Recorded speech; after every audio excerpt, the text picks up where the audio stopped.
जय भीम भी इतने आराम से बोलोगे ये कलेक्टर भी नहीं आपकी बात को सुनेगा।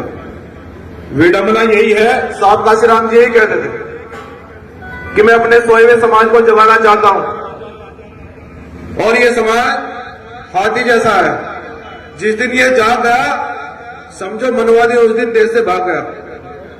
तो अगर अब भी नहीं जागे ये समय दोबारा नहीं आने वाला। जय भीम, जय भीम। आपसे ज्यादा माताओं बहनों की आवाज आ रही है और पुरुष सो रहे हैं, श्रम कर लो।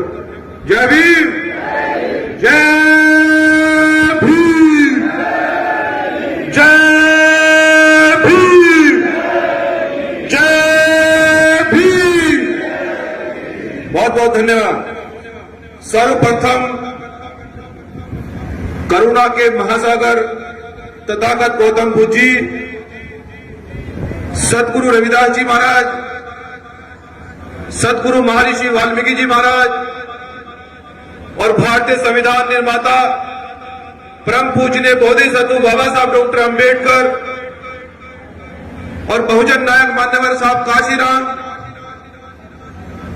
और देश के तमाम संतों महापुरुषों को, सर छोटू राम जी, चौधरी चरण सिंह जी, चौधरी देवीलाल जी, जितने भी मजदूर और किसानों के आंदोलनकारी, उनके अधिकारों की रक्षा करने के लिए जिन्होंने लड़ाई लड़ी है, उन सभी संतों महापुरुषों को कोटि कोटि नमन करते हुए और मंच पर उपस्थित हमारे भीम आर्मी के प्रदेश अध्यक्ष शुभम थम्बड़ जी और हमारे बड़े भाई बहुत ही संघर्षशील दिल्ली सरकार के कैबिनेट मिनिस्टर राजेंद्र पाल गौतम जी और मेरे बड़े भाई मजदूर किसानों की एक पूरे देश में एक बुलंद आवाज गुरु नाम चड़ूजी सिंह जी और क्रांतिकारी मेरी बहन कांता लाड़िया जी और समस्त मेरे गुरु जी और सिरसा और हिसार से आए हुए बहुत सारे क्रांतिकारी भाई, सोमवीर भिवानी, अजय रावण और सामने बैठी मेरी माताओं बहनों, आप सभी का बहुत बहुत सम्मान करते हुए मैं बस ये कहना चाहता हूं, जिस प्रकार से बाबा साहब डॉक्टर अंबेडकर और मान्यवर साहब काशीराम जी ने बहुजन समाज के लिए संघर्ष किया है, उनके अधिकारों की सुरक्षा के लिए उन्होंने अपना घर और परिवार छोड़कर आपके लिए जो लड़ाई लड़ने का काम किया और ये उन्हीं की देन है कि आपका बेटा, आपका भाई इस मंच से बोल रहा है।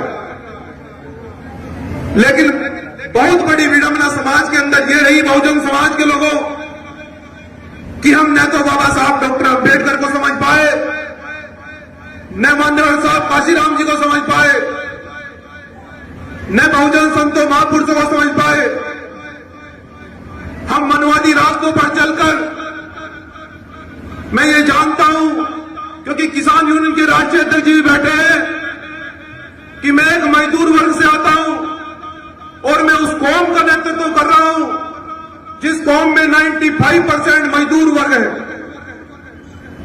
लेकिन साहब काशीराम जी ये कहा करते थे, बाबा साहब डॉक्टर अंबेडकर जी ने जिस समय संविधान लिखकर तैयार किया और देश की सरकार को सौंपा, लेकिन इस देश के दबे कुचले शोषित और पीड़ित वंचितों को बाबा साहब डॉक्टर अंबेडकर ने एक बात कही थी कि लाखों साल की टीबी को मैं थारी जड़ तक काट चलाऊं, लाखों साल की टीबी को मैं थारी जड़ तक काट चलाऊं, हिस्सा लियो या ना लियो थारा हिस्सा बांट चलाऊं, बड़े बड़े तुम्हें कॉलेज मिलेंगे पढ़ियो या ना पढ़ियो और बड़े बड़े तुम्हें मंच मिलेंगे चढ़ियो या ना चढ़ियो। बाबा साहब डॉक्टर अंबेडकर संविधान लिखकर बहुजन समाज के लोग आपको ये कहते हैं कि बहुजन समाज के लोगों, संविधान में कोई अधिकार ऐसा नहीं बचा जो मैंने आपको नहीं दिया। भारतीय संविधान के अंदर कोई आर्टिकल, कोई अधिकार ऐसा असुरक्षित नहीं है जिसके लिए आपके लिए आर्टिकल नहीं लिखा हो बाबा साहब ने।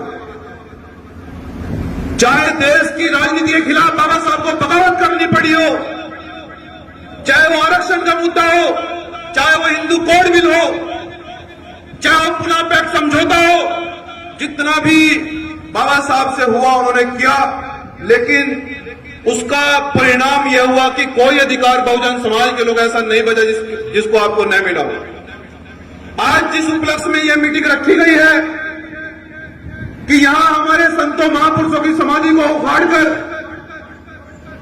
कुछ छोटे मोटे मंत्री वो अपनी तानाशाही कर रहे हैं और सत्ता के दम पर हमारे महापुरुषों का अपमान कर रहे हैं।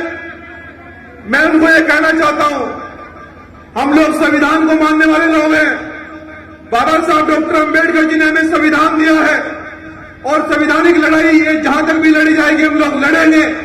और संविधान की सुरक्षा करने के लिए भीमार्मी प्रथम पंक्ति में ये लिखती है कि संविधान की सुरक्षा करने के लिए बुद्ध से या युद्ध से हम लोग संविधान की सुरक्षा के लिए प्रतिबद्ध रहेंगे। जो लोग यहां तानाशाही कर रहे हैं, हमारी बहन बेटे को कमजोर समझकर उनको दबाया जा रहा है, मैं आपका बेटा आपका भाई आपसे वादा कर रहा हूं और ये कहना चाहता हूं कि जुल्म इतना बुरा नहीं है, जुल्म इतना बुरा नहीं है जितनी बुरी खामोशी है। बाबा साहब भी यही कहते थे कि जुल्म करने से बड़ा जुल्म सहने वाला होता है। तो आप लोग जुल्म करने वाले से बड़े अपराधी हो, क्योंकि आप लोग जुल्म सह रहे हो। और हरियाणा में जब साल काशीराम जी संघर्ष कर रहे थे, वो यही कहते थे कि बहुजन समाज के लोगों में तुम्हें सत्ताधारी जमात बनाना चाहता हूं, मैं तुम्हें सत्ताधारी जमात बनाना चाहता हूं कि जिस कौम की जिस समाज की हुकूमत नहीं होती, जिस कौम की हुकूमत नहीं होती उन्हीं की बहन बेटियों की इज्जत लूटी जाती है, जिस कौम की हुकूमत नहीं होती उन्हीं की जमीनें छीनी जाती है, उनकी नौकरियां छीनी जाती है, उन्हीं के ऊपर हमला होता है। लेकिन अभी हम हुकूमत बनाने के पायदान पर तो बिल्कुल नहीं है। लेकिन साहब काशीराम जी ये कहते थे कि तुम्हारी राजनीति तभी सफल हो सकती है जब तुम सामाजिक परिवर्तन कर लोगे।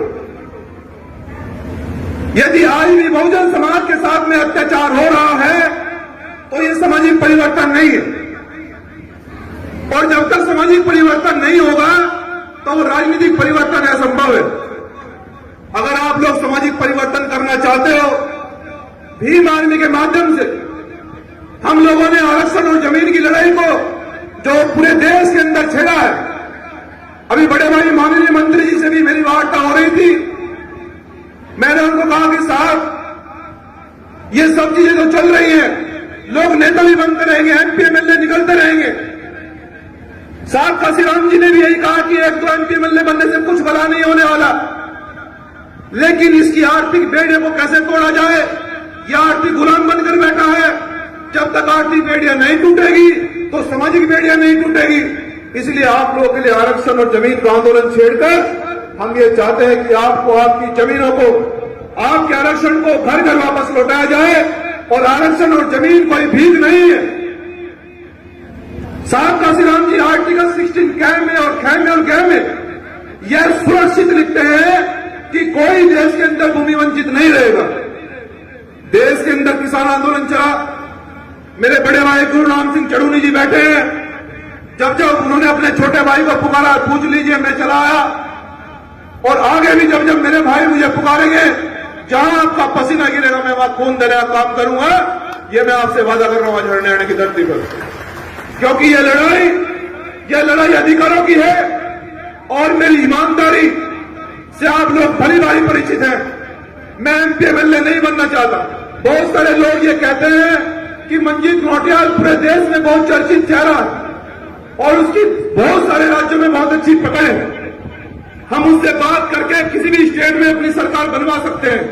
बहुत सारे लोगों ने मुझे ये कहा, मैंने उन नेता को कहा कि अगर तुम मुझसे समझौता करना चाहते हो तो पहले मैं तुम्हारी नसबंदी करना चाहता हूं, क्योंकि शोषण और अत्याचार की जड़ तुम ही हो। उन्होंने सोचा भाई ये क्या कह रहे हो। मैंने उनसे कहा कि अगर मेरे साथ समझौता करना चाहते हो तो मैं देश के बाहुबली और पूंजीपतियों की नसबंदी करके मैं अपने बहुजन समाज के अधिकार घर घर तक पहुंचाना चाहता हूं, तभी सामाजिक और राजनीतिक परिवर्तन संभव है। तो समाज के लोगों ये लड़ाई अगर आप लोग मजबूती से आगे बढ़ाना चाहते हो, अभी मेरी बहन कांता गौतम जी बता रही थी, यहां कुछ भूमाफिया लोग, कुछ सत्ताधारी लोग मुझे मारने की सुपारी दे रहे हैं। उन्होंने मुझे मारने की सुपारी दी है।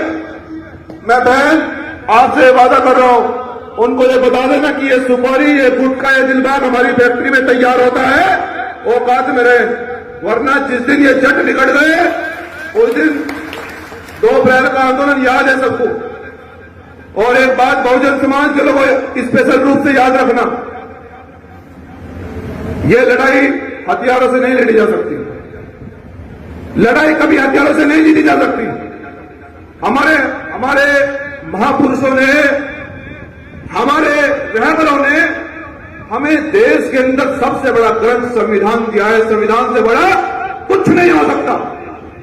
और देश के अंदर आप लोगों की जनसंख्या इतनी है, जिस दिन आप लोग 1 घंटे के लिए रोड पर, 1 घंटे के लिए जिस दिन पूरा बहुजन समाज दिल्ली जनता मंदिर पर बैठ गया, सरकार बन भी सकती है और सरकार हट भी सकती है। लेकिन ये होगा कब? जब आप लोग घर से निकलकर काम करेंगे। और जिस मुद्दे पर आज ये मीटिंग रखी गई है, जो हमारा मठ है, हमारे आज संत भी बैठे हैं यहां पर, उन लोगों ने जबरदस्ती, जब ये मामला न्यायपालिका में चल रहा है, मैं यहां के कलेक्टर से भी ये कहने जा रहा हूं कि कलेक्टर साहब, हम लोग संविधान को मानते हैं और आपकी जिम्मेदारी इस जिले की जनता को न्याय देना है। और अगर आप अपने कर्तव्य का पालन नहीं कर सकते तो आपसे निवेदन है कि आप कुर्सी छोड़ सकते हैं। हमारे पास बहुत काबिल लोग हैं, हम उनको कुर्सी पर बिठाकर न्याय ले लेंगे।